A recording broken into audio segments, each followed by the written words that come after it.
Dimanche, le lundi et tous ces jours qui restent. Ce que les actes parlent plus que les paroles. C'est pour ça que nous, aux écoles chrétiennes, la source de vie, nous formons. Que ce soit des hommes et des femmes, à apporter un plus dans chaque endroit possible. C'est-à-dire que la RDC, par rapport à plusieurs pays, est en train d'avancer quand même. Téléspectateurs de l'émission Tribune des femmes, bienvenue à cette nouvelle production.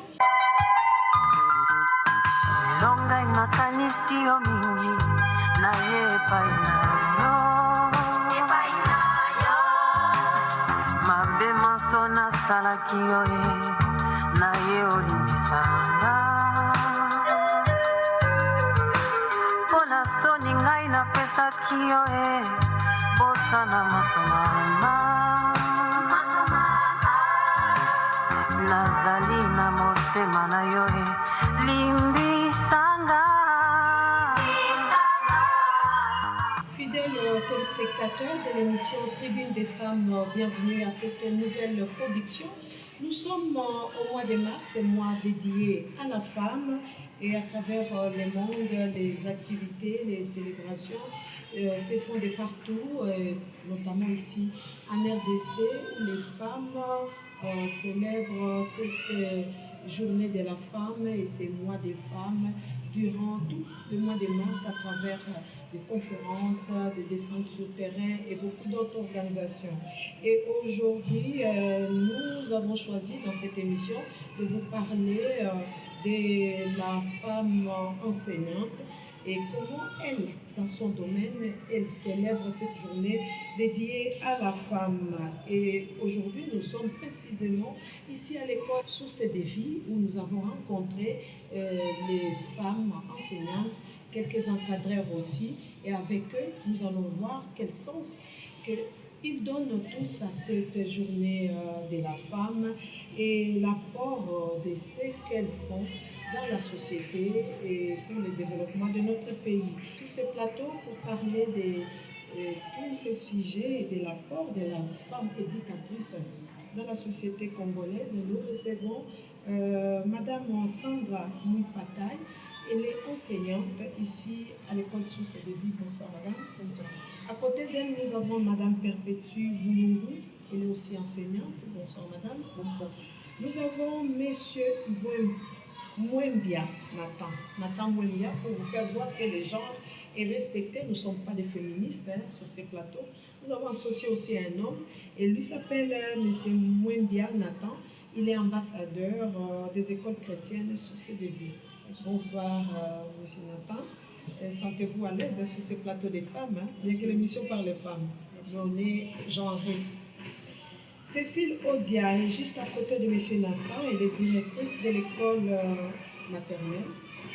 Bonsoir Madame Odia. Bonsoir Madame Christine. Et puis Madame Grace Moutamba, chargée culturelle et du langage, responsable numéro 2, attachée de la coordination. Bonsoir Madame. Bienvenue sur ce plateau de la RTLC. Et le plaisir est pour nous. Pour commencer, nous voulons savoir le sens. C'est quoi le 8 mars pour chacun de vous?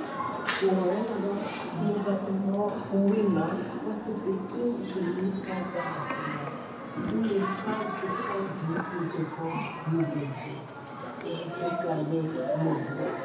Nous nous sommes dit le 8 mars, c'est une journée internationale des femmes. Cela a commencé quand? C'est depuis 1957. Il y a eu un prix à payer.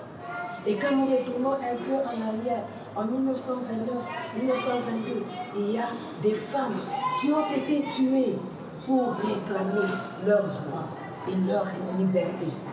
Si je retourne un peu dans la Bible, Dieu a dit la femme est une ère semblable. Vous vous souvenez bien, quand Adam a vu Ève, il s'est étonné, il a dit, voici cette fois-ci l'os de mes os. Et avec ça, nous allons maintenant continuer dans notre conférence.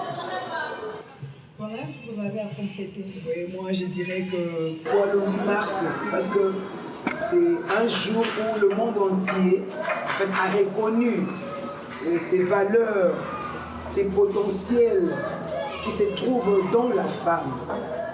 fait, ces valeurs qui n'étaient pas reconnues autrefois, ces valeurs qui étaient cachées seulement dans la cuisine, dans la maternité. Mais aujourd'hui, le monde entier peut reconnaître qu'au-delà de la maternité et de la cuisine, que la femme a aussi des potentiels qu'elle peut aussi exploiter, qui peuvent être égales à l'homme. Voilà pourquoi le monde entier célèbre cette journée, le 8 mars, pour dire journée dédiée à la femme. Vous avez parlé de la défense, la femme défend ses droits. De quels droits exactement? Si nous pouvons aller progressivement. Elle voulait défendre ses droits, comme quoi par exemple? Oui, toujours madame, vous pouvez toujours compléter. Dans le temps, la femme, comme l'a dit madame Cécile Pandier, la femme était considérée comme moins que rien. La femme ne connaissait rien. Or, ce n'est pas ça. On peut dire éduquer une femme, c'est éduquer toute une nation.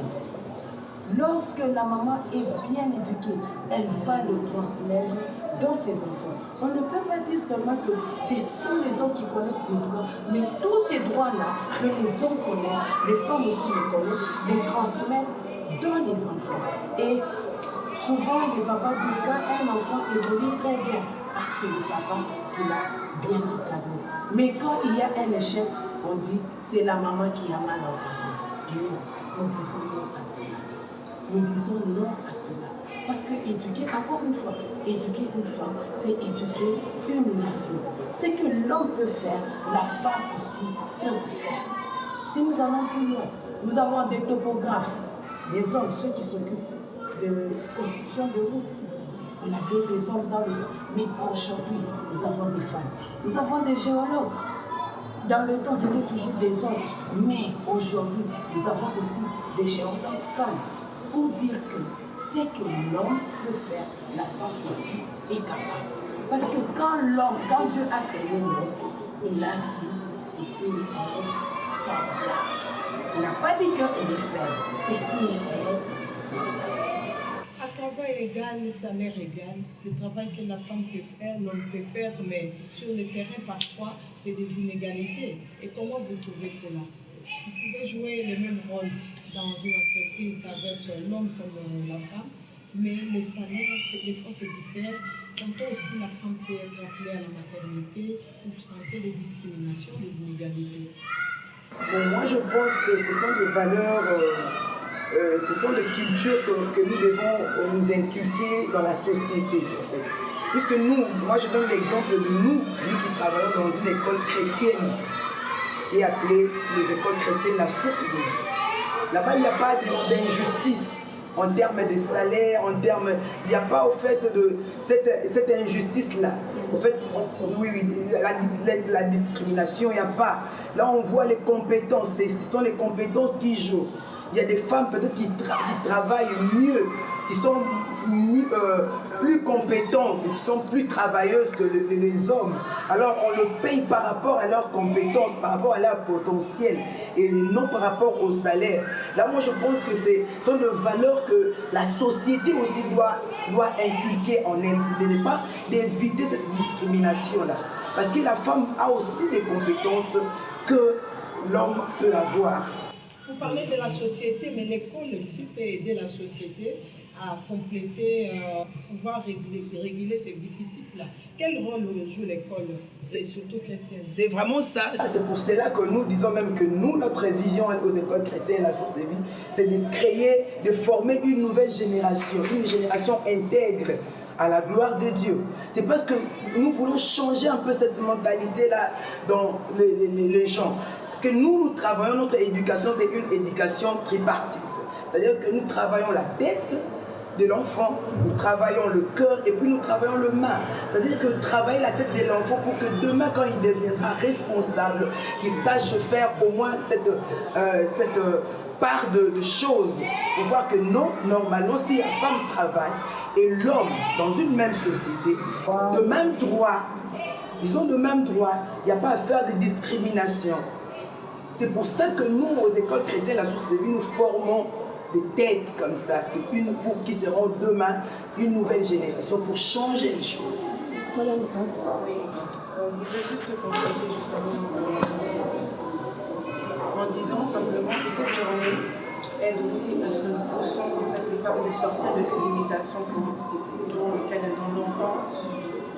Dans le sens où nous poussons nos enfants, que ce soit des hommes et des femmes, à apporter un plus dans chaque endroit où ils iront. À se retrouver dans des endroits non seulement à cause d'avoir un salaire ou quoi que ce soit, mais d'apporter un plus, d'être une aide dans chaque endroit où elles se trouveront. Donner le meilleur de soi, sortir de cette discrimination-là en disant que non, moi j'ai fait mon travail comme toi, j'ai peut-être travaillé plus que toi, donc je mérite mon salaire, parce que tout travail mérite salaire. Mais c'est juste de savoir que tout ce que nous faisons n'est pas pour écraser les autres, mais de travailler ensemble, parce que quand nous travaillons dans l'unité, il n'y a que des choses bonnes qui se passent. L'homme a besoin de la femme a besoin de l'homme, parce que sans la femme, il n'y a pas de vie.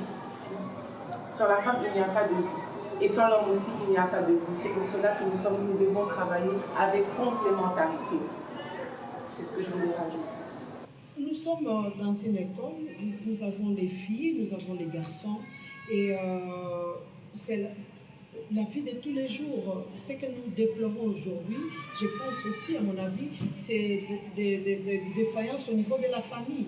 Parce que là, on a essayé de privilégier les garçons par rapport à la fille. Il y a des travaux qui sont totalement confiés à la fille, et les garçons, lorsqu'ils rentrent, ils jouent à la balle, ils jouent au Nintendo et autres. Mais ici, à l'école, qu'est-ce que vous faites pour compléter cette éducation-là que les parents n'ont pas pu donner aux enfants? Qu'est-ce que vous faites, vous, en tant qu'encadreur, vous, en tant qu'enseignante, parce que vous avez passé au moins une bonne heure, hein, de bons moments, au moins tout l'avant-midi, avec les enfants ici sur place? Tout d'abord, avec les enfants, nous leur disons qu'il n'y a pas de travaux pour les garçons et pour les filles. C'est le passé. Pourquoi? Un simple exemple, quand les enfants terminent de manger, par exemple, après la collation, il y a des tâches que j'ai toujours données aux filles tout comme aux garçons. Aujourd'hui, ce sont les garçons qui vont essuyer les tables. Les filles vont donner un coup de panier et on va vider la corbeille. Pour dire que dans le temps, c'est seulement les filles qui devraient débarrasser les tables et débarrasser les tables. Non. Mais ici, à l'école, tout le monde doit travailler. Et ça, c'est en rapport avec l'activité des filles pratiques. L'enfant doit savoir travailler, que ce soit à la maison, nous leur apprenons, que ce soit à la maison. Tu te réveilles, tu dois savoir arranger ton lit. Tu dois remettre chaque chose à sa place. Ce n'est pas seulement une fille ou la nuit qui doit tout faire pour toi. Non, tu dois te prendre aussi en charge. C'est comme ça que nous vivons. Bon, je voulais parler dans le même sens parce que moi je suis chez les tout petits, ceux de la première maternelle, et je crois que la base c'est vraiment les tout petits, la crèche, la première maternelle, et on leur apprend justement, comme Madame Pépé l'a dit, les bonnes manières, les petites choses qu'ils doivent faire pour rendre leur espace de vie viable. Et cela ne tient pas compte que je suis une fille ou je suis un garçon. Par exemple, chez nous, les tout petits, là, on leur dit tout ce que je trouve par terre, de sale, sur ma table, quand je finis, je jette à la poubelle. Et je crois que cette semence-là, même quand l'enfant grandit, il va l'avoir comme un réflexe. Et il n'aura pas à grandir, même si à la maison, il y a cette histoire-là, les filles font ceci, les garçons font cela, de lui-même, il va le faire. Et je pense que même les parents vont se dire, il y a quelque chose il y a un déclic qui s'est passé dans la tête de l'enfant et ils vont changer ça. Ils feront, parce que quelque part, qu'on le veuille ou pas, c'est une discrimination. C'est une semence qu'on met dans l'enfant. Et comme ça, vous verrez des hommes qui grandissent, mais avec un comportement discriminatoire. Et tout commence là. Moi aussi, j'allais compléter quelque chose pour dire que l'autre fois, j'ai suivi une prédication du pasteur Bondo. Et alors, dans cette prédication, il disait pourquoi est-ce que dans nos églises, surtout, on fait que des conférences pour femmes, jeunes filles et tout ça. Mais pourquoi est-ce qu'on ne voit pas aussi du côté nos garçons, préparer aussi des conférences pour nos garçons, pour leur apprendre de bonnes manières, comment vivre. Voilà pourquoi tellement nous faisons plus cas aux femmes qu'aux femmes, et nous abandonnons ces côtés-là, hommes, garçons. Voilà pourquoi aujourd'hui on a des mauvais maris dans les couples. On n'a pas de bons maris qui n'ont pas de dialogue. Oui, oui. Ils n'ont pas, c'est-à-dire qu'ils n'ont pas reçu ils n'ont pas reçu de formation comme ça, comme ce qu'on donne aux femmes. On se focalise plus aux femmes. Vous voyez, comme si c'était la femme qui était la pire. On devait vraiment tout inculquer dans elle. Trop d'efforts de venir de notre part. Vous avez parlé de la défense, la femme défend ses droits. De quels droits exactement? Si nous pouvons aller progressivement. Elle voulait défendre ses droits, comme quoi par exemple? Oui, bonjour madame, vous pouvez toujours compléter. Dans le temps, la femme, comme l'a dit madame Cécile Pondier, la femme était considérée comme moins que rien. La femme ne connaissait rien. Or, ce n'est pas ça. On peut dire éduquer une femme, c'est éduquer toute une nation. Lorsque la maman est bien éduquée, elle va le transmettre dans ses enfants. On ne peut pas dire seulement que ce sont les hommes qui connaissent les droits, mais tous ces droits-là que les hommes connaissent, les femmes aussi les connaissent, les transmettent dans les enfants. Et souvent, les papas disent qu'un enfant évolue très bien, c'est le papa qui l'a bien encadré. Mais quand il y a un échec, on dit c'est la maman qui a mal encadré. Non, nous disons non à cela. Nous disons non à cela. Parce que éduquer, encore une fois, éduquer une femme, c'est éduquer une nation. Ce que l'homme peut faire, la femme aussi peut le faire.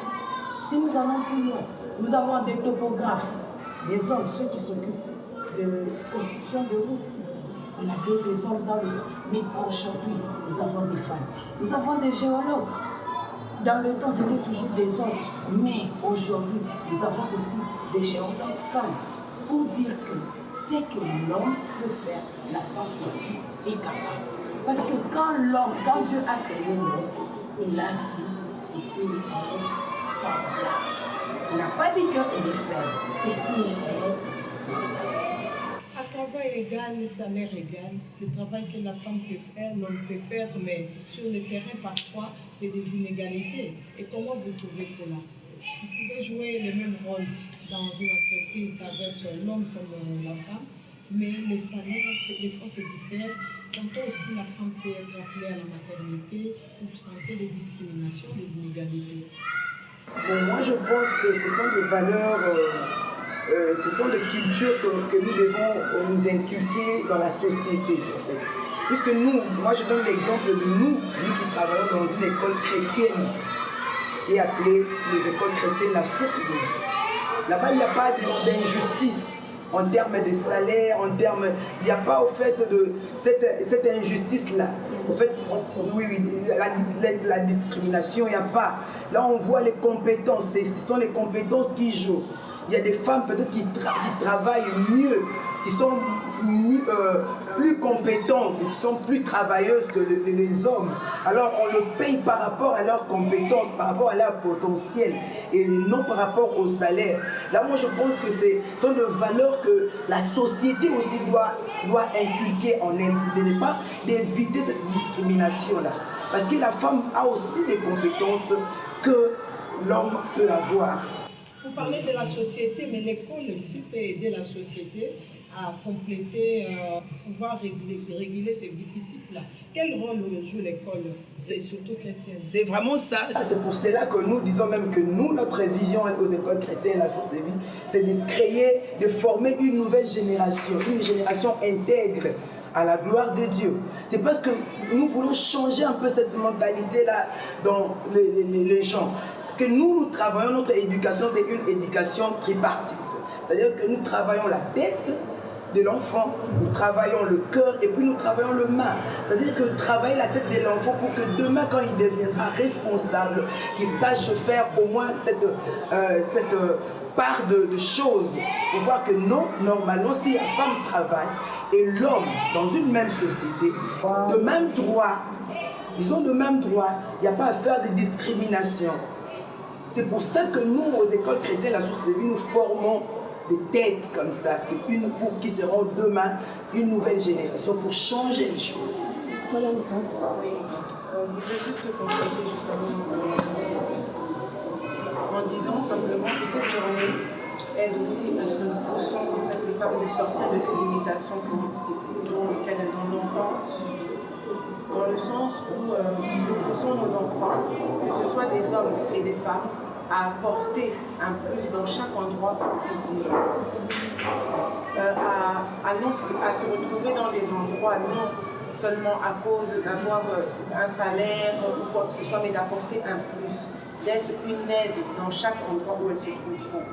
Donner le meilleur de soi, sortir de cette discrimination-là en disant que non, moi j'ai fait mon travail comme toi, j'ai peut-être travaillé plus que toi, donc je mérite mon salaire, parce que tout travail mérite salaire.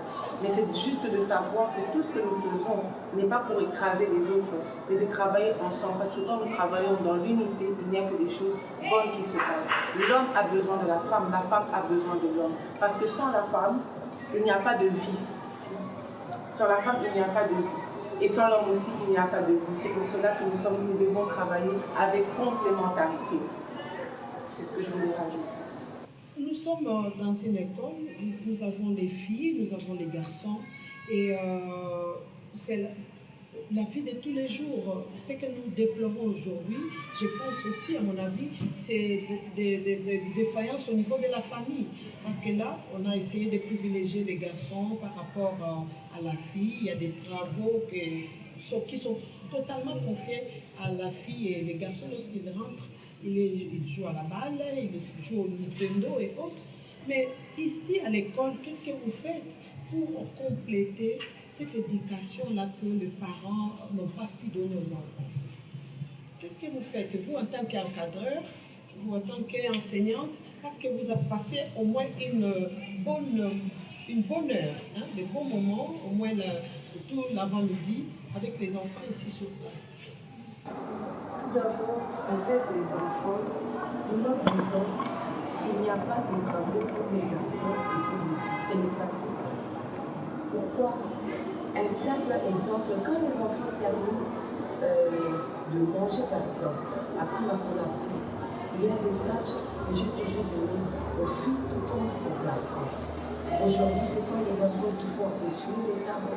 Les filles vont donner un coup de panier et on va vider la corbeille. Pour dire que dans le temps, c'est seulement les filles qui devraient débarrasser les tables et débarrasser les murs.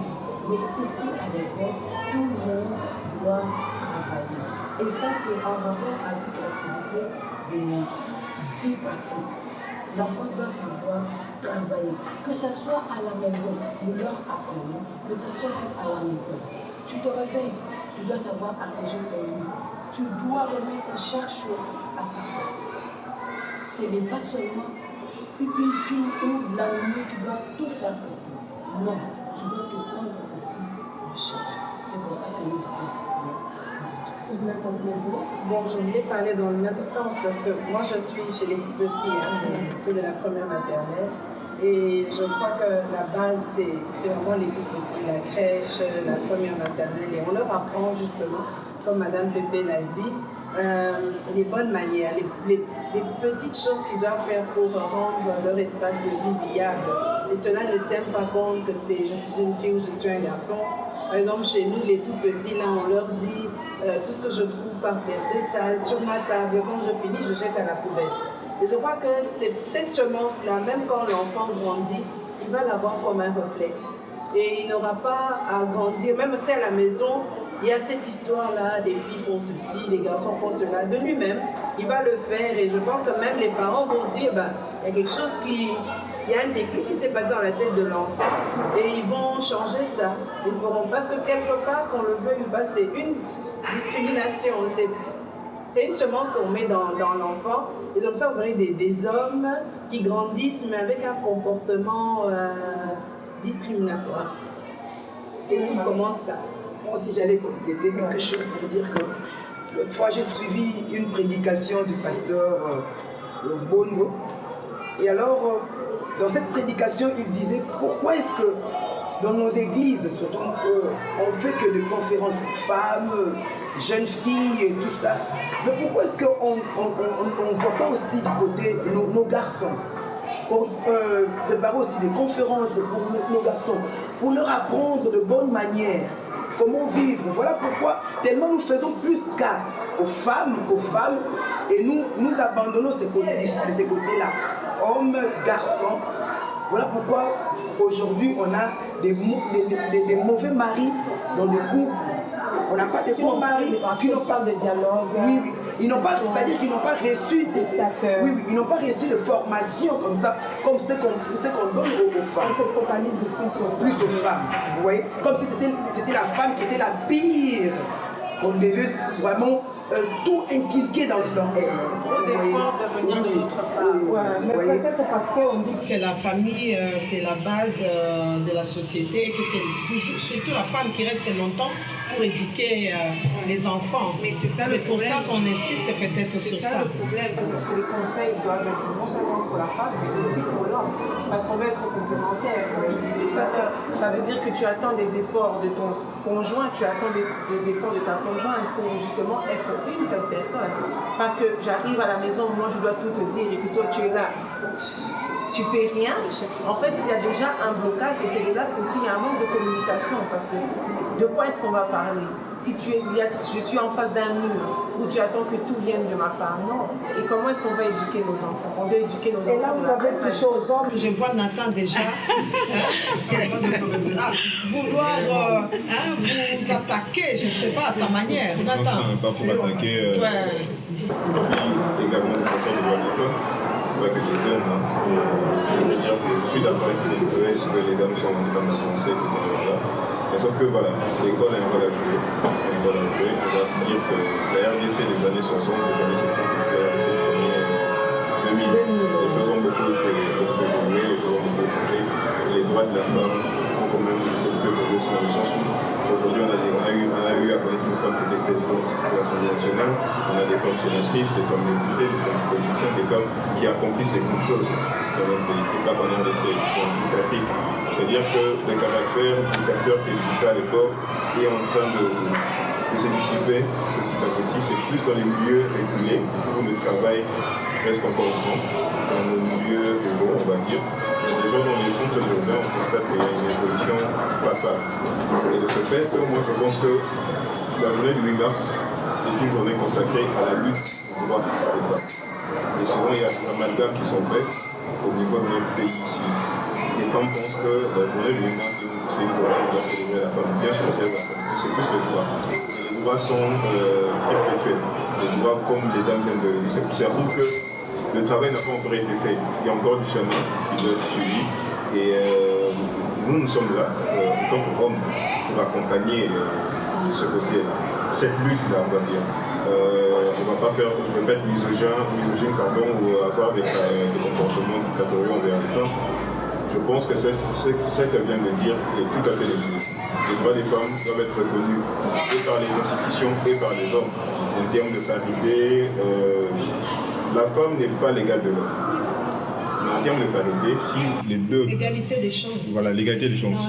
Surtout s'ils ont le même rendu, ou peut-être qu'elle a un meilleur rendu que l'homme, elle mérite de gagner plus que l'autre. Il n'y a pas de souci à ça. Vous avez reconnu... C'était M.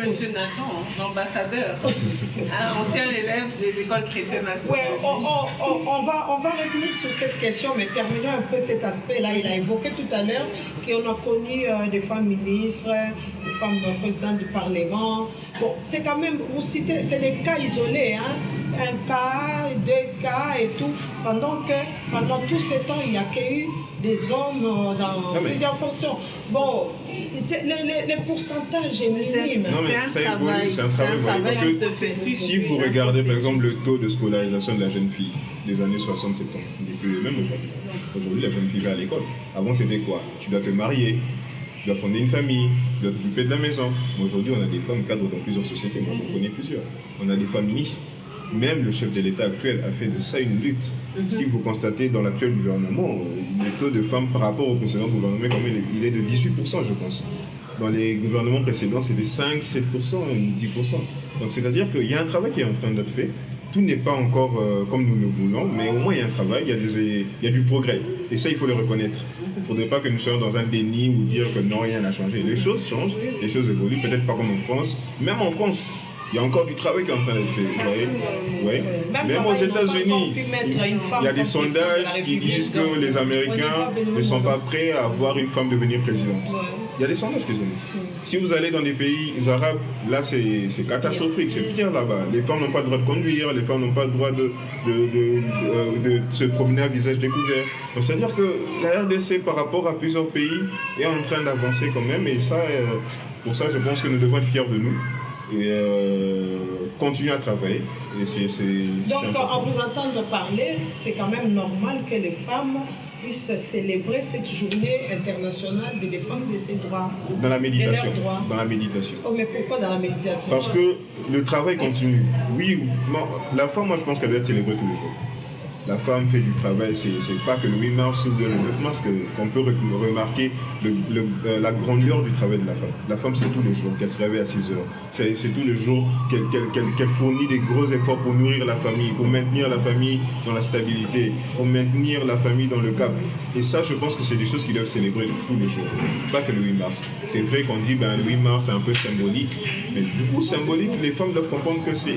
Nous avons une lutte à mener. C'est pas pour la Taliputa, c'est pas... Non, il y a une lutte. Il y a eu un mélange. Il y a des amalgames qui sont faits de ce côté-là. Et souvent, c'est surtout nos femmes.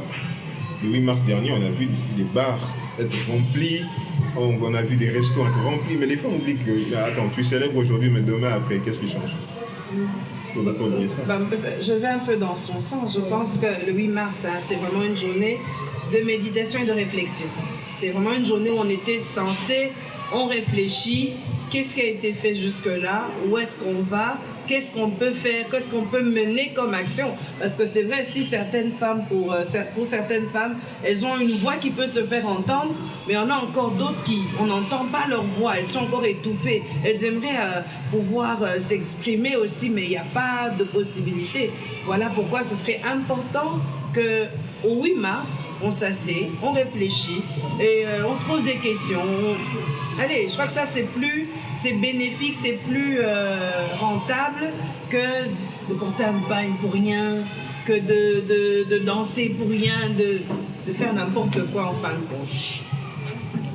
Bon, moi je pense célébrer le 8 mars. Oui, il faut les célébrer, oui, mais toujours dans le même fil d'idée que les autres, que cette femme-là doit rester dans la réflexion pour se poser des questions comme un peu, je sais pas moi si c'est Martin Luther King qui avait dit ça, que au lieu de demander à ton pays qu'est-ce que mon pays peut faire pour moi, mais toi demande-toi qu'est-ce que moi je peux faire pour mon pays. C'est John Kennedy. Ok, vous voyez? Alors, nous les femmes, on a cette position-là de voir qu'est-ce que la société peut faire pour moi. J'attends que la société m'offre des occasions, des opportunités. Oh non, non. Dans des journées comme ces journées de 8 mars, on doit rester, réfléchir. Qu'est-ce que nous pouvons apporter à notre société? Vous voyez, aujourd'hui, nous parlons, dans la Bible, on dit que quand les fondements sont renversés, que fait les justes? Et alors nous aujourd'hui on peut dire en tant que femme, quand notre nation est en déficit, quand notre nation est en baisse, je peux dire, qu'est-ce que nous pouvons apporter en tant que femmes pour notre nation congolaise? Aujourd'hui les gens pleurent, que rien ne marche dans le monde, tout le monde pleure. Mais nous, en tant que femmes, qu'est-ce que moi je peux apporter à mon pays? Qu'est-ce que je peux apporter à ma société pour que les choses changent, pour que les fondements qui étaient renversés puissent maintenant prendre vie? C'est au fait. C'est exactement ce que Madame Cécile a dit.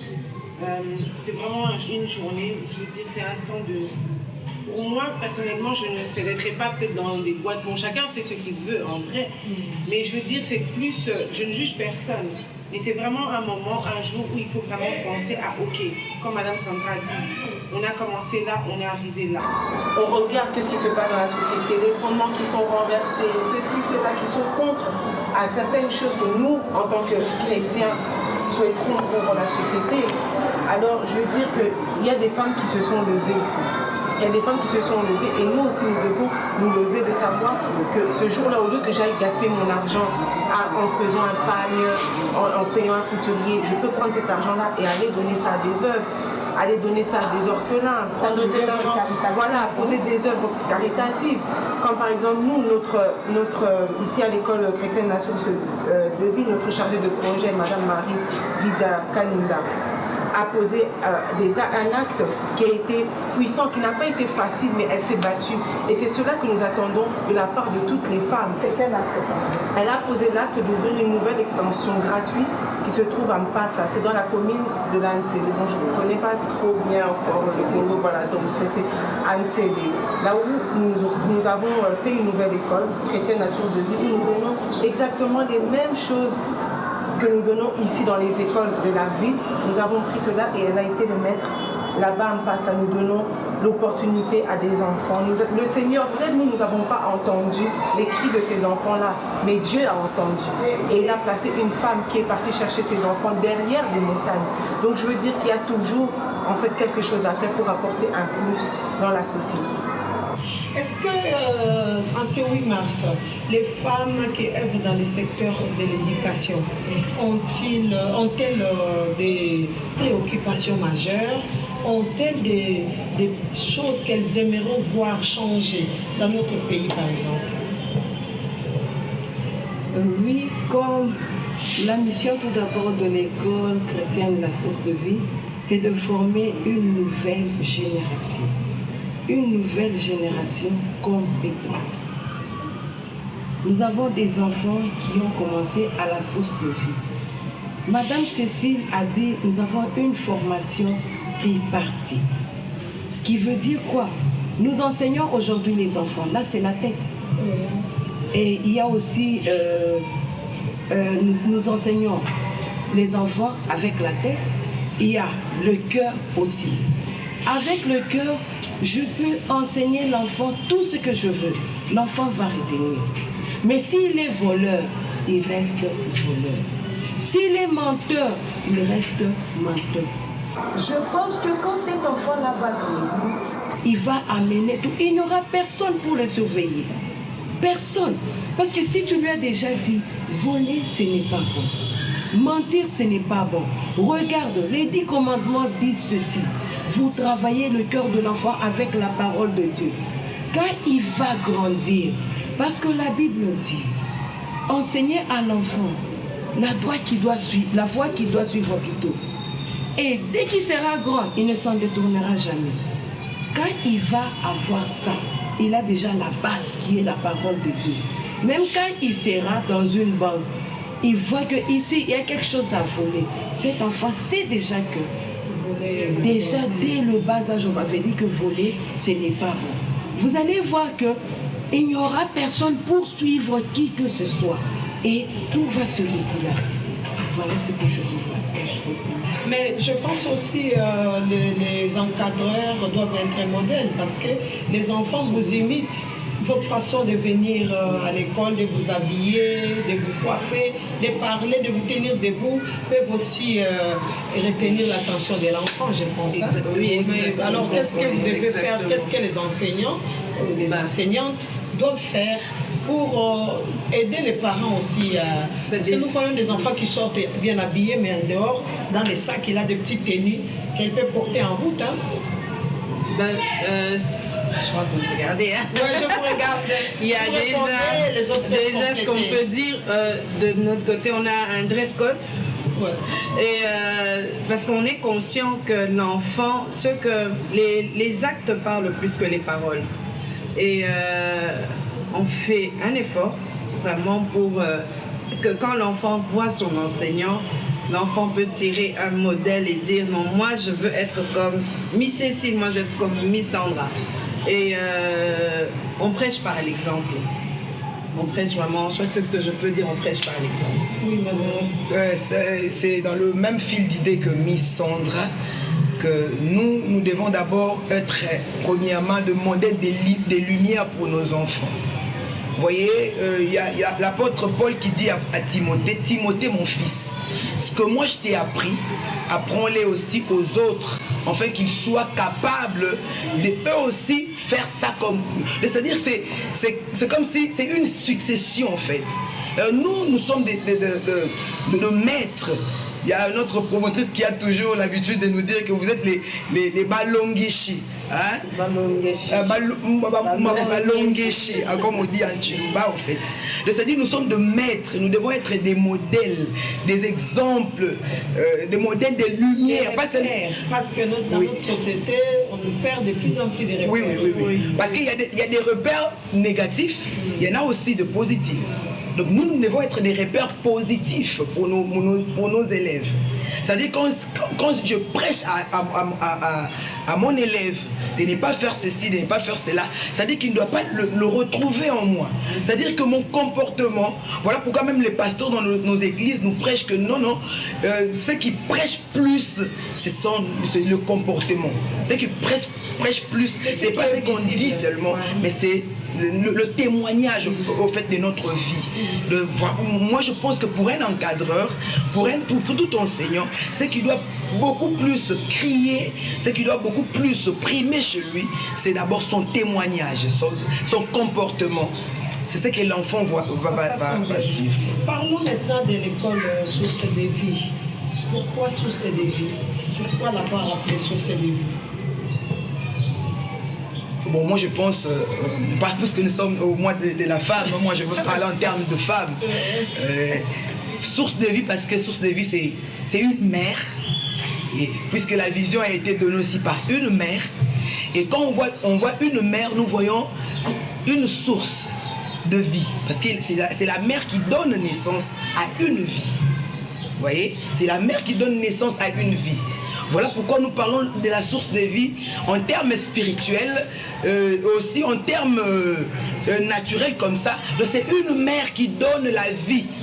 Pas une vie, il y a de vie et vie. Mais nous donnons la vie aussi éternelle, la vie de Dieu, la vie du Christ dans les enfants. Vous voyez? C'est l'eau, c'est cette eau-là qui coule de la source, c'est ce qu'on appelle la source de vie. Donc c'est une eau qui donne la vie. C'est-à-dire de génération en génération, en tout cas cette vie-là va rester et ça va produire au monde. L'idée de la création est venue de qui et l'école date de quelle année? Oui, monsieur Lacan. De ce que je sais, l'idée de la création de l'école chrétienne La Source de Vie tire d'abord sa source, on va dire. À l'époque, ça chargeait le projet des écoles chrétiennes La Source de Vie, promotrice bien entendu, était encadreuse des enfants dans plusieurs écoles de dimanche de différentes églises. Comment elle s'appelle? Madame Marie Vindia Kaninda. Et je pense qu'elle ne cesse de nous répéter un peu comment lui est venue l'idée, l'inspiration on va dire. C'est lorsqu'elle encadrait les enfants dans différentes écoles de dimanche. C'est de cette manière-là que Dieu lui a inspiré. Non seulement que tu dois former le cœur et tout, mais il faut aussi te lancer également dans l'éducation. Et à travers l'éducation, former, comme les dames viennent de le dire, une génération compétente et intègre. Et la source de vie est créée en 1999. Nous sommes à sa 23e année. Aujourd'hui, il existe 5 extensions, dont la 5e qui est située dans la commune de Lantélé, à Mpassa. Et, là, vous avez dit c'est une école gratuite. Une école gratuite. Et les autres sont où? Nous avons par exemple, là où nous sommes ici, l'extension de justice maternelle. Il y a la maison mère qui se situe à Royal, Source de Vie Royal. Puis il y a l'extension de ma campagne et l'extension de l'Imété, 7e rue résidentielle. Et c'est une vision qui est venue depuis des années, qui est en train de se perpétuer des années en années. Plusieurs enfants, plusieurs générations sont passées par ces écoles, aujourd'hui qui occupent plusieurs postes de responsabilité dans notre pays et à travers le monde. Parce que la Source de Vie, c'est toute une grande famille, c'est tout un tas de générations représentées dans plusieurs pays du monde. Et nous sommes dans cette même optique-là et nous continuons à travailler dans ce sens. Moi, en tant qu'ambassadeur, je contribue du mieux que je peux à faire perpétuer cette vision-là qui a été inspirée à la promotrice Madame Marie, notre Seigneur. Et qu'est-ce que vous entendez par ambassadeur? Vous avez complété? Ambassadeur, comme je l'ai dit tantôt, nous avons préféré utiliser le terme ambassadeur. Pourquoi ambassadeur? Parce qu'on sait tous le rôle que joue un ambassadeur. Un ambassadeur, c'est celui qui va parler de quelque chose, d'un pays. C'est un diplomate. C'est celui qui va faire la promotion, qui va vanter ce pourquoi il est ambassadeur, on va dire. Et nous, comme la mutualité des ambassadeurs des écoles chrétiennes à source de vie, donc des anciens des écoles chrétiennes à source de vie, a été créée en place, a été créée de commun accord avec Madame Marie en 2015, en juillet 2015 précisément.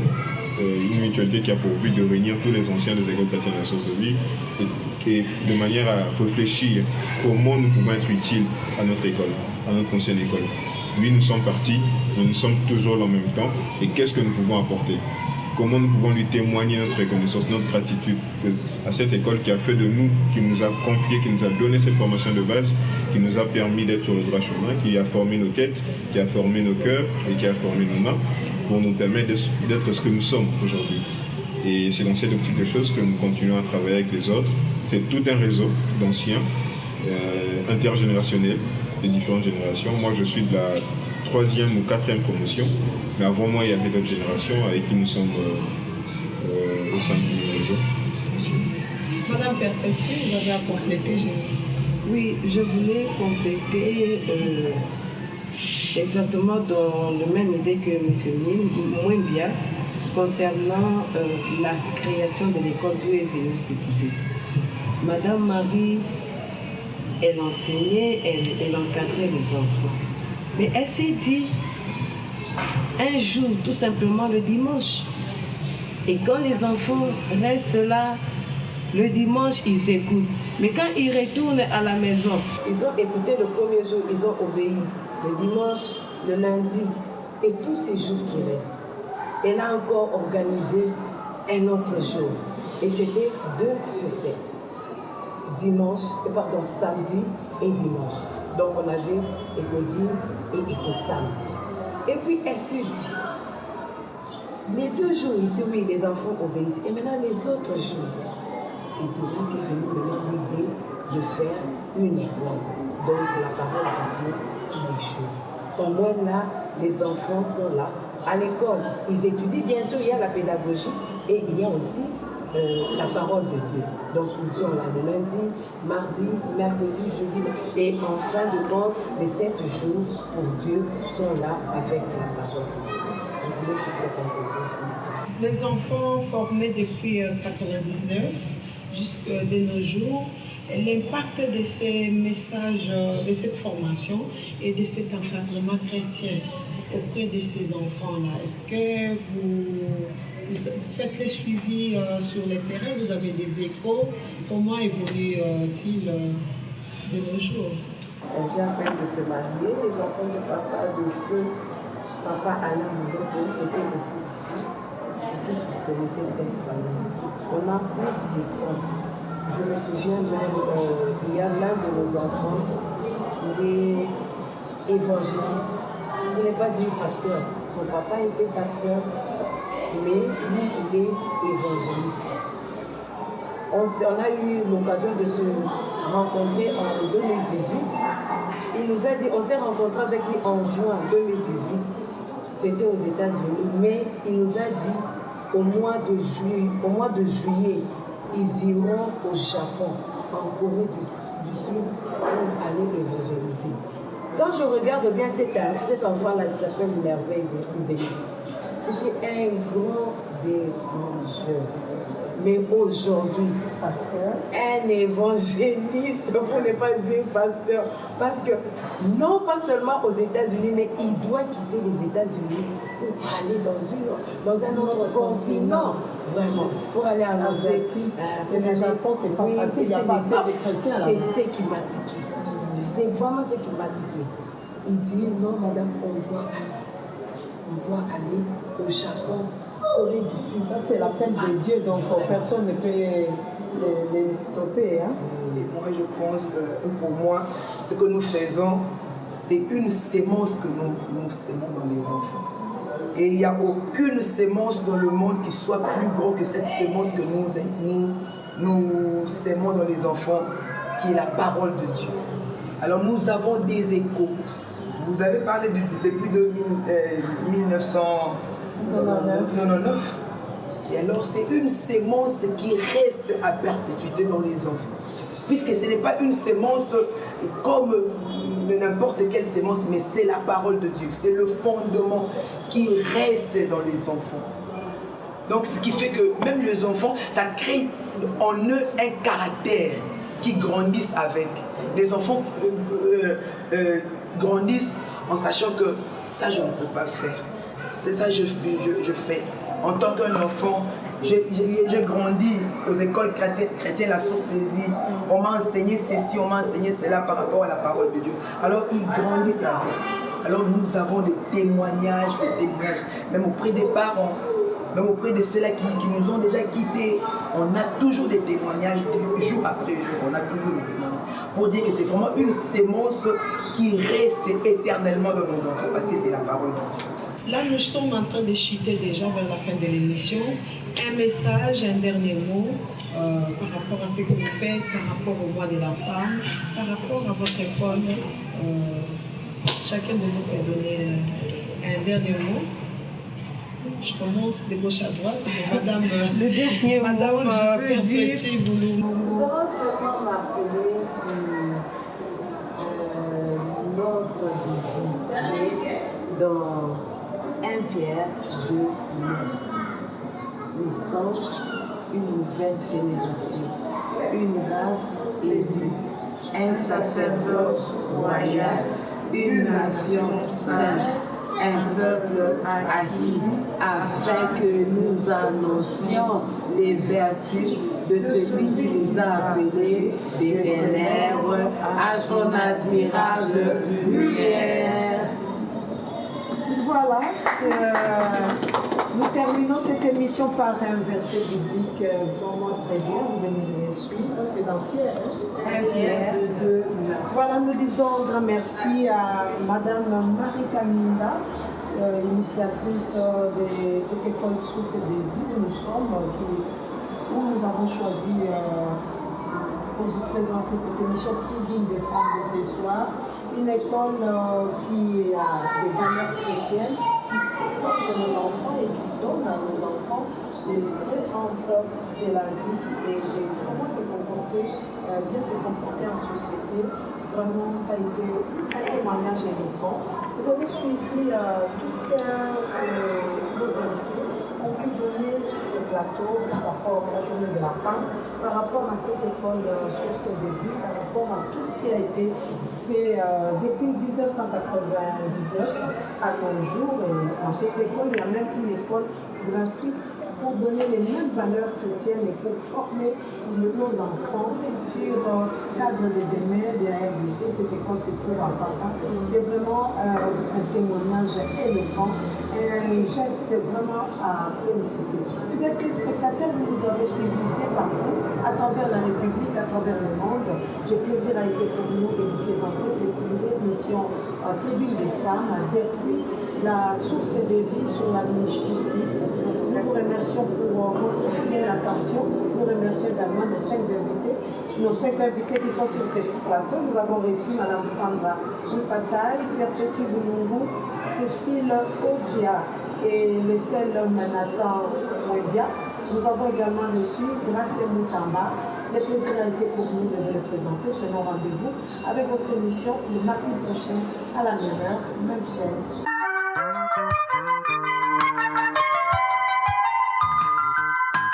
Longa imakanisi yo mingi na ye epai na yo mabe maso nasalaki yo ye na ye olimbisanga mpo na soni ngai napesaki yo ye bosana masomama nazali na motema na yo e limbi